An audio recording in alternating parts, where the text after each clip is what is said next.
There's a lot of things that go on in our workplaces that we know isn't right.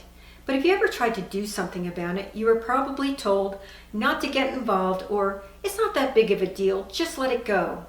And that's what you wound up doing, even though in your heart you knew that wasn't the right thing to do. You wanted to take a stand, but you were afraid of backlash. When I began my career, I was in the Air Force, and when I was faced with these situations, they always asked me this question: are you willing to fall on your sword for this?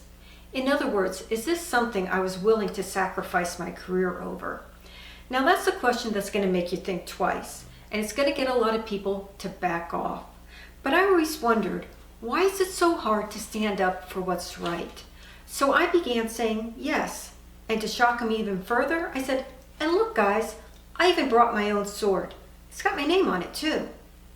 I got really good at falling on my sword, and it became as routine to my day as turning on my computer every morning. Did I sacrifice my career over it? No. I think it actually helped my career and helped me get ahead. So in this video, I'm going to show you the really simple technique that I use to take a stand and get my male colleagues to do what's right.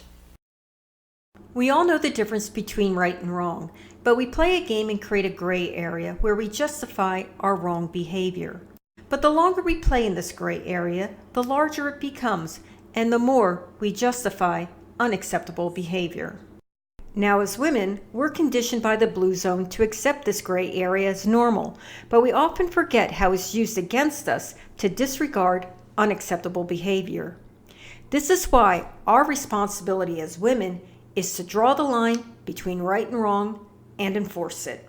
Men, of course, don't like us doing this because they want their gray area back, and they usually follow the same scenario.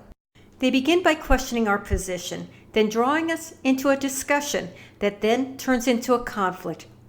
Their objective is to create a fight or flight situation where, with enough intimidation, they can get us to take flight. But as women, we have to remember one thing: fight or flight is a male response to conflict. The female response is to dig in and not budge from our position.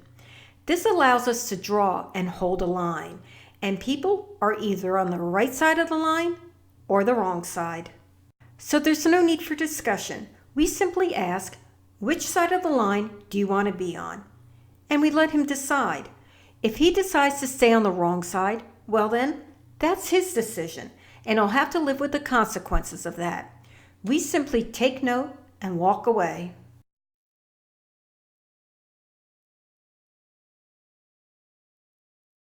Unfortunately, most women don't give men self-doubt the opportunity to fester and grow. Instead of walking away, we engage in a discussion and try to convince him to come over to the right side. But this gives him the opening he wants to reintroduce the gray zone, create conflict, and use intimidation to get us to back off. That's why we don't discuss it. Instead, we recognize that he's a big boy who knows right from wrong, who can make his own decision and deal with the consequences.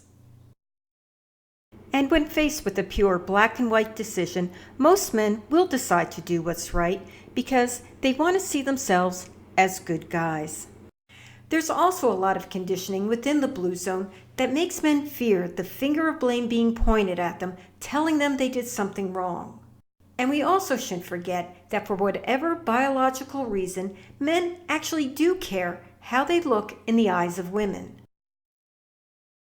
As women, we have a lot of power to make men do what's right, but only if we keep things black and white.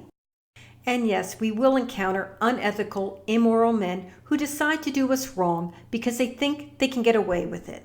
But fortunately, there are a lot of good guys out there, and we have the power to rally them and give them the opportunity to stand up for what's right and feel good about who they are.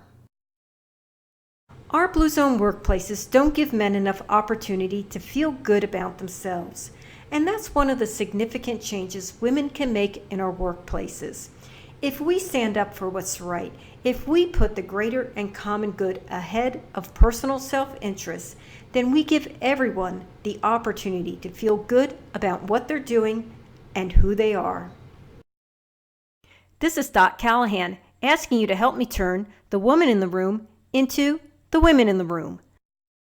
Sign up for my newsletter, subscribe to my YouTube channel, or find the Woman in the Room on Facebook. It's up to you. Just keep watching and sharing my videos to get advice from a woman who's been there, dealt with that, and knows what works.